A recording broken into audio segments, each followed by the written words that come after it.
हमारी साक्षी भी दूसरे घर की हो गई। बड़ी फिक्र रहती थी, पर भगवान की कृपा से हमारे सारे काम ठीक ठाक से निपट गए और वो भी सही समय पर। हाँ, ये बात तो सही कह रही हो मधु तुम, पर अच्छी बात ये है कि हमारी साक्षी अमीर घर में गई है। अब मेरी बेटी ससुराल में जाकर राज करेगी राज, और अपने सारे सपने पूरे करेगी जो यहाँ नहीं कर पाई थी। आखिर अमीरों के घर प्याही है बेटी। थोड़ी देर बाद ही मधु गाड़ी से अपने ससुराल पहुँच जाती है और फिर उसकी सास उसका गृह प्रवेश करती है। अरे प्रिया बहू, तिजोरी में से जरा 500-500 की नोटों की गड्डियां लेकर आ। आज मैं अपनी चांसी बहू की नजर उतारूंगी, उसके बाद ही इसको अंदर लेकर आऊंगी, ताकि जो भी बहू पर सारी बुरी बला है बाहर से ही टल जाए। प्रिया अपनी सास के कहने पर तिजोरी से 500-500 की गड्डियां लेकर आती है और अपनी बहू की नजर उतार कर बाहर खड़े भिखारियों में बांट देती है। इतने सारे पैसे तो हमारे पूरे गांव में सबके पास मिलाकर भी नहीं होंगे जितने अकेले यही हैं। साक्षी, अब तो तू सचमुच की रानी बन जाएगी। अब आएगा मजा। इतने बड़े अमीर घर में शादी हुई है, अब तो मैं अपने सारे शौक पूरे करूंगी। कुल्लू मनाली, होनालुलु हर जगह जाऊंगी, महंगी महंगी ड्रेस पहनूंगी, बड़े बड़े रेस्टोरेंट जाऊंगी। वाह वाह वाह, सोच कर ही मजा आ गया। साक्षी बहू किस सोच में डूब गई। आओ गृह प्रवेश करो, मुहूर्त निकला जा रहा है। वो घर के अंदर आती है तो इतना बड़ा ससुराल देखकर हैरान रह जाती है। फिर जब अपने कमरे में जाती है तो उसका कमरा इतना बड़ा था जितना उसके मायके का पूरा घर भी नहीं था। फिर अगली सुबह उसकी पहली रसोई पर उसकी सास रसोई में आती है और बोलती है, अरे छोटी बहू, तुम इतनी जल्दी उठ गई। जी माँ जी, वो आज पहली रसोई की रस्म है ना, और मुझे घर में इतनी जल्दी उठने की आदत भी है। अच्छा अच्छा, जीती रह बहू। अब तुझे जो भी सामान चाहिए होगा अपनी जेठानी से मांग लेना, और जो भी तुझे अच्छा सा बनाना आता है वो बना कर ले आ। कुछ समय बाद साक्षी सबके लिए खाना टेबल पर लगा देती है। साक्षी की सब लोग बहुत तारीफ करते हैं। फिर साक्षी मन ही मन सोचती है, अब तो बस माँ जी मुझे हीरो का बड़ा सा हार मेरी पहली रसोई में गिफ्ट कर दो। खाना खाने के बाद रानी अंदर अपनी अलमारी की चाबी लेकर जाती है, लेकिन कुछ देर बाद शकुन के 51 रुपए लेकर बाहर आती है। बहू, ये तुम्हारी पहली रसोई का नेक है। तभी साक्षी का ससुर देव कहता है, अरे रानी, कुछ अच्छा नेक दो, बहू की आज पहली रसोई है। सास प्यार से जो बहू को दे दे वो रख लेना चाहिए। साक्षी इतने से पैसे देखकर थोड़ी मायूस तो हुई थी, पर वो किसी से कुछ नहीं बोलती। इस वक्त तो ऐसा लग रहा है जैसे किसी ने ऊपर से नीचे की ओर जोर से पटक कर मारा हो। साक्षी को कुछ समझ नहीं आता कि उसकी सास ने ऐसा क्यों किया। फिर एक दिन साक्षी अपने कमरे की बालकनी में खड़ी होती है, तभी नीचे की तरफ अपनी सास को देखती है। ए कबाड़ी वाले, 20 रुपए और दे। ये कबाड़ा पूरे 100 रुपए का है और तू 80 रुपए देकर कहाँ जा रहा है? हाँ। ऊपर अपने कमरे से बाहर ये सब देख साक्षी को बड़ा अजीब लगता है। ये माँ जी क्या कर रही हैं? इतने से पैसों के लिए लड़ रही हैं। मुझे तो लगा था मेरी सास कोई बड़ी महारानी जैसी है, फिर ये 10-20 के लिए इतना क्यों लड़ रही है? तभी उसके कमरे में प्रिया आ जाती है। साक्षी देखो, हमारा ससुराल बाहर से कितना भी अमीर हो, लेकिन सच तो ये है कि अंदर से ये एकदम खोखला है, खोखला। मैं कुछ समझी नहीं जेठानी जी। मेरी जब शादी हुई थी, मेरे घर वालों ने यही सोचकर मेरी शादी इतने बड़े घर में करवाई थी कि हमारी बेटी इतने बड़े अमीर घर में जाकर राज करेगी राज। लेकिन असलियत तो मुझे यहाँ आकर पता चली। यहाँ आते ही एक नौकरानी थी, उसकी भी छुट्टी कर दी। तब से सुबह से शाम तक सारा दिन नौकरों की तरह काम करवाते हैं। उनकी जेब से 10 का नोट निकलना भी बड़ी बात है। तो जो उन्होंने मेरे गृह प्रवेश के वक्त नोट बांटे थे वो सब तो उन भिखारियों को और आस पड़ोस के लोगों को दिखाने के लिए उन्होंने नकली 500 के नोट बांट दिए थे। और जब सुबह वो भिखारी बाहर इस बारे में बात करने आए तो माँ जी ने उल्टा उन्हीं पर झूठा इल्जाम लगा दिया। क्या बात कर रही हो जेठानी जी? इसका मतलब अपनी सास तो वो बहुत बड़ी फिल्म है। जी देवरानी जी। ये सुनकर तो साक्षी का दिल ही टूट गया। प्रिया वहां से चली जाती है। ये तो मेरा पोपट बन गया। सोचा था अपनी सास को अच्छे से लूटूंगी, लेकिन उन्होंने तो मेरे सारे अरमानों पर पानी फेर दिया। साक्षी को अपनी सास की कंजूसी पर बिल्कुल भी यकीन नहीं हो रहा। फिर 2 दिन बाद, माँ जी आज पनीर की सब्जी खाने का बड़ा मन है, पैसे दे दीजिए, मैं बाजार से जाकर ले आती हूँ। तेरा दिमाग खराब है जो पनीर खाना है। पनीर तो अपने यहाँ बस किसी बार त्योहार पर ही बनता है। क्या? हाय, मैं कहाँ फंस गई। इससे अच्छा तो मेरा मायका ही था, जहाँ कम से कम महीने में 2 बार तो पनीर खाने को मिलता था। सही कहते हैं लोग, नाम बड़े दर्शन छोटे। कुछ दिन बाद, माँ जी घर में राशन खत्म हो गया है, आटा भी थोड़ा सा ही बचा है। हाँ हाँ जानती हूँ, तू फिक्र मत कर। कल राशन बटेगा तो वहाँ जाकर सुबह ही राशन की लाइन में लग जाना। राशन की लाइन में? हे भगवान, अब क्या क्या दिन देखना बाकी रह गया है। वहीं दूसरी तरफ साक्षी की माँ ये सोचकर बड़ी खुश थी कि उसकी बेटी को अब एक बड़ा अमीर घर मिल गया है। वो आस पड़ोस में बड़ी शान से सबको इस बारे में बताती है।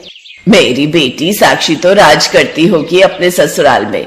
जानती है, उसके बापू बता रहे थे कि उसका तो घर इतना बड़ा है कि कोई उसके अंदर गुम हो जाए, और जब घर इतना बड़ा है तो खूब नौकर चाकर भी होंगे। क्या सच में बहन? हाँ बहन, मैं 2 दिन बाद अपनी बेटी से मिलने उसके महल जैसे ससुराल जाऊंगी, उसकी ठाट बाट देखने। अपनी सास की कंजूसी को देखकर घर के सभी लोग परेशान थे, और घर के सभी आदमी जो कुछ भी कमाते थे वो रानी अपने हाथों में ले लेती थी, और जब वो अपने खर्चे के लिए पैसे मांगते तो रानी उनको पैसे देने से मना कर देती। अब रानी की इस कंजूसी से सारा घर परेशान हो गया। सुबह से शाम तक इतने बड़े ससुराल में सफाई करके, सबके कपड़े धोकर, खाना बनाकर दोनों बहुओं की हालत बहुरानी से ज्यादा नौकरानी जैसी हो गई थी। एक रोज साक्षी के माता पिता उसके घर आते हैं तो पुरानी सी साड़ी में कमजोर और बीमार सी दिखने वाली अपनी बेटी की हालत देखकर घबरा जाते हैं। ये क्या मेरी बच्ची, तेरी ऐसी हालत?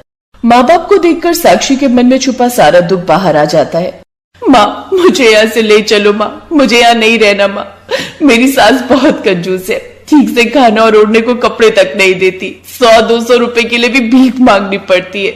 क्या क्या सोचकर हमने अपनी बेटी की शादी इस घर में की थी कि अमीरों के यहाँ ब्याही है, बेटी राज कर रही होगी। वो तो अगर हम दिल्ली की एक शादी में ना आते तो हमें तो पता ही नहीं चलता कि हमारी बेटी के साथ क्या हो रहा है। ठहरो साक्षी, तुम अकेले नहीं जाओगी, अब मैं भी ये घर छोड़कर चली जाऊंगी। उन सब की बातें सुनकर रानी को अब अपनी गलती का एहसास होता है और वो उन सब से माफी मांगती है। आज के बाद मैं अपनी कंजूसी की आदत पूरी तरह छोड़ दूंगी, लेकिन मेरे घर की लक्ष्मियों, तुम दोनों ये घर छोड़कर मत जाओ। दोनों बहुएं अब अपना फैसला बदल लेती हैं। उस दिन के बाद सास घर में 2-2 नौकरानी रख लेती है, साथ ही अपनी कंजूसी की आदत सदा सदा के लिए छोड़ देती है, जिससे दोनों बहुएं अब ससुराल में काफी खुश थीं।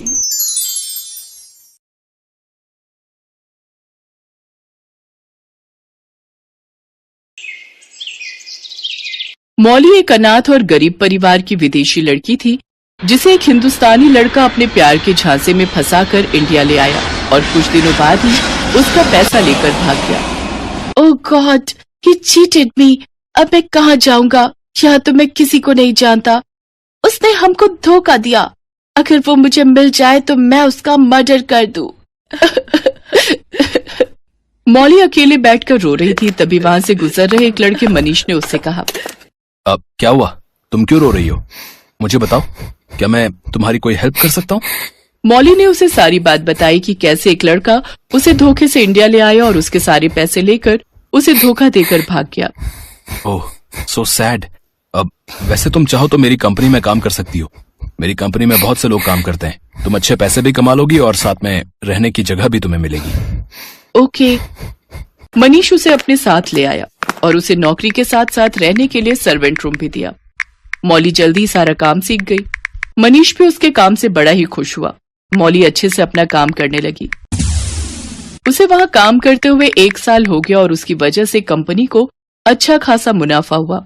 साथ में काम करते करते मौली और मनीष एक दूसरे के काफी करीब आ गए और एक दिन मनीष ने मौली को शादी के लिए प्रपोज कर दिया।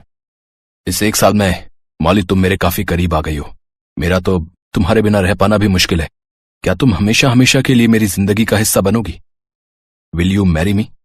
मैरी? तुम अच्छे से जानते हो ना मनीष, मैं एक अनाथ हूँ और ऊपर से गरीब भी। मुझे इन सब बातों से कोई फर्क नहीं पड़ता मौली। मैं बस इतना जानता हूं कि तुम मेरी जिंदगी और इस कंपनी की मालकिन हो। और रही बात घर की, तो वो इतना बड़ा है कि तुम सोच भी नहीं सकती। पूरे 100 रूम्स हैं मेरे घर में। इसके बाद मनीष उसे ब्याह कर अपने घर ले आया, जहां उसकी माँ कमला उससे कहती है, अरे मनीष बेटा, ये तुम किस परकटी को उठा लाए? माँ, ये तुम्हारी बहू है और मैं इससे प्यार करता हूँ। अच्छा, प्यार तो तुम कुत्तों से भी करते हो, तो क्या उससे भी शादी कर लोगे? ना ओढ़ने पहनने का ढंग, और ये बाल तो देखो, परकटी कहीं की। मैं तो नहीं मानती इसे अपनी बहू। सासू माँ, हमको अपना लीजिए, हम तुमको शिकायत का एक मौका नहीं दूंगा। हे राम, ये कैसे बात कर रही है? अगर किसी ने सुन लिया तो मेरी तो कॉलोनी में नाक ही कट जाएगी। बहू, तू जल्दी से अंदर आ। मौली अपनी नाराज सास के साथ अंदर आ गई और 100 कमरों का घर देखकर तो वो हैरान ही रह गई। इतना बड़ा घर, मुझे तो लगता है मैं इसमें कहीं खो ही ना जाऊं। तुम भी ना मौली, बड़ी मजाकिया हो। अगले दिन कमला मौली को आवाज देते हुए कहती है, अरे बहू उठो, आज तुम्हारा पहला दिन है। इंडिया में इतनी देर तक नहीं सोते। उठो और जल्दी से कुछ मीठा बनाओ। जी जी सासू मॉम, मैं अभी नहा के आया। आया आया, हे राम, मेरे तो करम ही फूट गए जो ये आया और जाया वाली बहू मिल गई। मौली नहाकर बाहर आती है तो उसकी सास उसकी मदद करते हुए उससे हलवा बनवाती है। इसके बाद उसकी सास उससे कहती है, ये ले जा ये हलवा और अपने पति को भी चखा दे, और ये चाय भी ले जा। मनीष को सुबह उठते ही गरम चाय चाहिए होती है। बेचारी मौली सहमी सी वो हलवा लेकर अपने कमरे की ओर चल पड़ी, लेकिन जब वो अपने कमरे की ओर जाने लगी तो वहां सब कमरे के दरवाजे एक जैसे थे। मौली को समझ नहीं आ रहा था कि उसका कमरा कौन सा है। वो बार बार कमरों में जाती और वापस आ जाती क्योंकि हर कमरा खाली होता। अंत में जो कमरा बचा था वो उसका कमरा था, लेकिन तब तक उसका हलवा और चाय ठंडी हो चुकी थी। अरे मौली, ये चाय और हलवा तो पूरी तरह से ठंडा हो चुका है, अब इसे कौन पिएगा? एक बात बताओ, ये 100 कमरों वाला घर बनाने के लिए आपने कौन सा इंजीनियर बुलवाया था? मैं पिछले 1 घंटे से अपना कमरा ढूंढते ढूंढते थक गई। तभी पीछे से कमला आकर कहती है, क्यों, अपना घर तो हर कोई पहचानता है। हाँ, पर ये सब पीछे देखा हो तब ना, वहां तो एक कमरे में ही रहती होगी। पता नहीं मेरा बेटा कहाँ से इस उड़न तस्तरी को उठा लाया। गरीब कहीं की। माँ, मैं मानता हूँ कि मौली गरीब है, लेकिन अब वो इस घर की बहू है। शादी को 10 दिन हो गए। फिर एक रोज कमला कहने लगी, तुम दोनों ने शादी तो कर ली, लेकिन हमारी भी समाज में कोई इज्जत है, इसीलिए मैंने रिश्तेदारों को एक ग्रैंड रिसेप्शन देने का सोचा है, और इसके लिए हर तैयारी तुम दोनों को ही करनी है। अपनी सास की ये बात सुनकर मौली सोच में पड़ गई। क्यों ना मैं हर एक कमरे की डेकोरेशन अलग कर दूं ताकि कमरों की पहचान हो सके, लेकिन इसमें तो बहुत समय लग जाएगा। तो क्यों ना मैं हर रूम के बाहर नंबर लिख दूं? नहीं, ये अजीब लगेगा। ये घर है, कोई होटल नहीं, तो फिर क्या करूं? अरे ओ परकटी, किस सोच में डूबी है? अगर ऐसे ही सोच में पड़ी रही तो फिर तो हो गया सारा काम।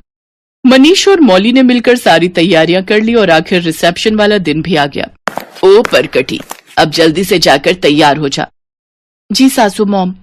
मौली अपना कमरा ढूंढते हुए जैसे एक कमरे में गई तो वो अंदर से अपने आप लॉक हो गया। ओह गॉड, ये क्या हो गया? ये गेट खुल क्यों नहीं रहा? अब मैं बाहर कैसे जाऊंगी? कुछ देर तक कोशिश करने के बाद मौली घबराकर बेहोश हो गई। अरे बेटा मनीष, बाहर सब मेहमान आ गए हैं, ये बहू अभी तक आई क्यों नहीं? कहीं ऐसा तो नहीं कि हमारा पैसा लेकर कहीं भाग गई हो? माँ, मेरी मौली गरीब जरूर है, लेकिन चोर नहीं। हो सकता है किसी कमरे में तैयार हो रही हो। जा फिर जाकर देख, कहीं ऐसा ना हो कि वो अपना कमरा ही ढूंढती रह जाए। मनीष ने सभी कमरे देख डाले, फिर उसे वो एक कमरे में बेहोश पड़ी मिली। तभी वहां कमला भी आ गई। उठो बहू उठो, ये तुम्हें क्या हो गया? मनीष उसके मुंह पर पानी के छींटे मारता है, फिर मौली को होश आ जाता है। भगवान का शुक्र है कि तुम ठीक हो, अगर थोड़ी देर और हो जाती तो पता नहीं क्या होता। सासू मॉम, अपना कमरा ढूंढते हुए मैं यहाँ आई, फिर ये दरवाजा ही लॉक हो गया और डर के मारे मैं बेहोश हो गई। अरे बहू, मैं सास हूँ, कोई जल्लाद नहीं जो तुम्हें इतना डराऊं कि तुम्हें कुछ हो जाए। मैं कल ही इन सब कमरों के दरवाजों पर अलग अलग देशों के नामों की नेम प्लेट लगवा दूंगी, जिससे मेरी बहू को अपना कमरा ढूंढने में परेशानी ना हो। मैं नहीं चाहती कि मेरी वजह से मेरी बहू को कुछ भी हो। सासू mom, you are my real mother. अब क्या बोली अंग्रेजी में? माँ ये कह रहे कि आप तो बिल्कुल उसकी सगी माँ जैसी हो। हाँ, तो ये परकटी भी तो मेरी बेटी जैसी है। अच्छा, बातें बंद कर और मुझे इस परकटी, मेरा मतलब है मेरी बेटी को तैयार करने दे। सब मेहमान इसका वेट कर रहे होंगे। इसके बाद कमला मौली को अच्छे से तैयार करके सब मेहमानों से मिलवाती है, और फिर अगले दिन सुबह ही हर कमरे के दरवाजे के बाहर अलग अलग देशों के नामों की नेम प्लेट लगवा देती है, जैसे अमेरिका, जापान, दुबई। और इसी तरह मौली और मनीष के गेट पर इंडिया की नेम प्लेट लगवा देती है, जिससे अब मौली को हर कमरे को समझने में आसानी हो जाती है।